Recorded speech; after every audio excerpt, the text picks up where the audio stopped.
पुष्पाङ्गं हरेः पुलकभूषणमाश्रयन्ति भृङ्गाङ्गनेव मुकुलाभरणं तमालम् अङ्गीकृताखिलविभूतिरपाङ्गलीला माङ्गल्यदास्तु मम मङ्गलदेवतायाः मुग्धा मुहुर्विदधति वदने मुरारेः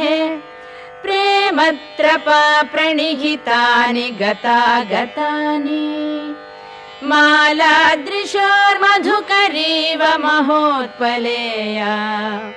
सा मे श्रियं दिशतु सागरसम्भवायाः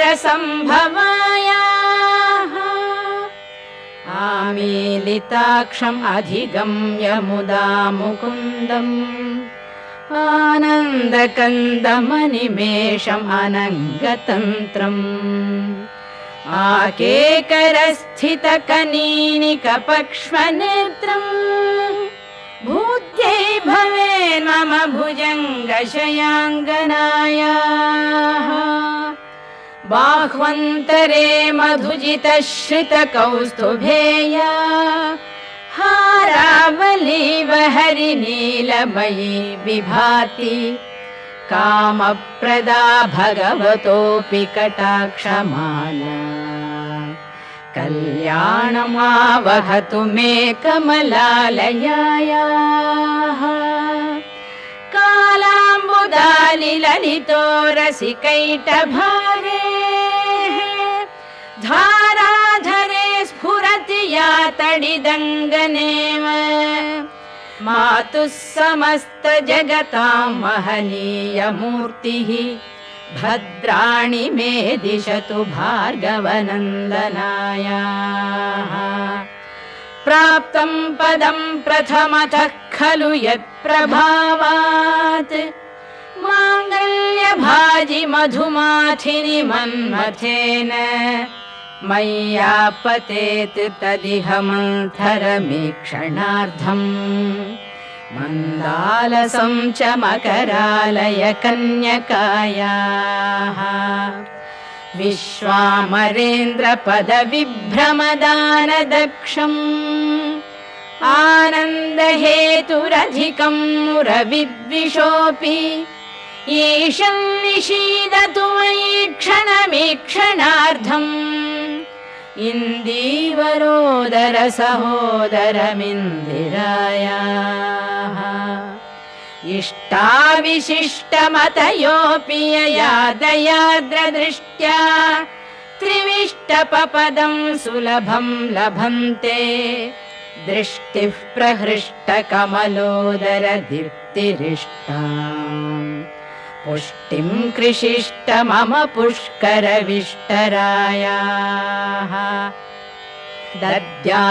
दद्याद्दयानुपवनो द्रविणाम्बुधाराम् अस्मिन्न किञ्चन विहङ्गशिशौ विषण्णे दद्याद्दयानुपवनो द्रविणाम्बुधाराम् अस्मिन्न किञ्चन विहङ्गशिशौ विषण्णे दुष्कर्म घर्ममपनीय चिराय दूरम् नारायण प्रणयिनी नयनाम्बुवाहः गीर्देवदेति गरुडध्वज सुन्दरीति शाकम्भरीति शशिशेखर वल्लभेति सृष्टिस्थितिप्रलयकेलिषु संस्थितायै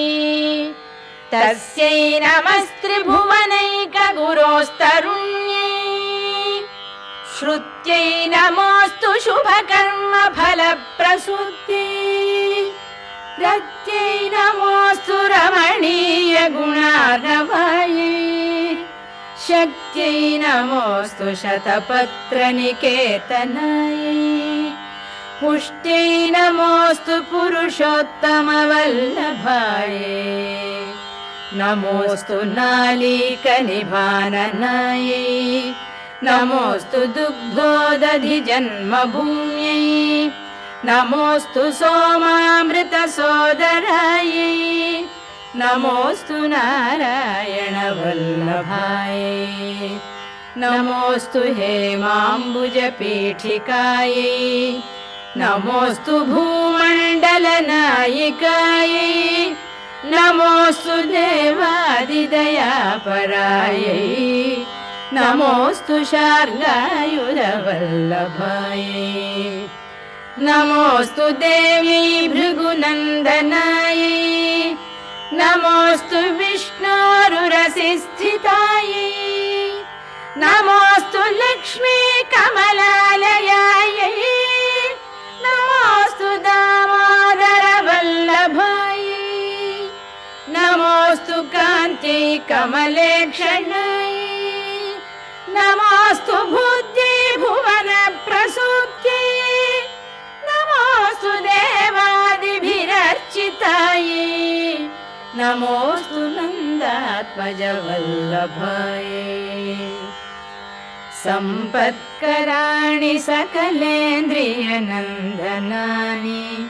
साम्राज्यदानविभवानि सरोरुहाक्षि त्वद्वन्दनानि दुरितोद्धरणोद्यतानि मामेव मातरनिशं कलयन्तु मान्ये यत्कटाक्षसमुपासनाविधिः सेवकस्य सकलार्थसम्पदः सन्तनोति वचनाङ्गमानसैः त्वां मुरारिहृदयेश्वरीं भजे सरसिजनिलये सरोजहस्ते धवलतमां शुकगन्धमाल्यशोभे भगवति हरिवल्लभे मनोज्ञे त्रिभुवनभूतिकरि प्रसीद मह्यम् भगवति हरिवल्लभे मनोज्ञे त्रिभुवनभूतिकरि प्रसीद मह्यम् दिग्हस्तिभिः कनककुम्भमुखावसृष्टस्वर्वाहिनी विमलचारुजलप्लुताङ्गी प्रातर्नमामि जगतां जननीम् अशेषलोकाधिनाथ गृहिणीम्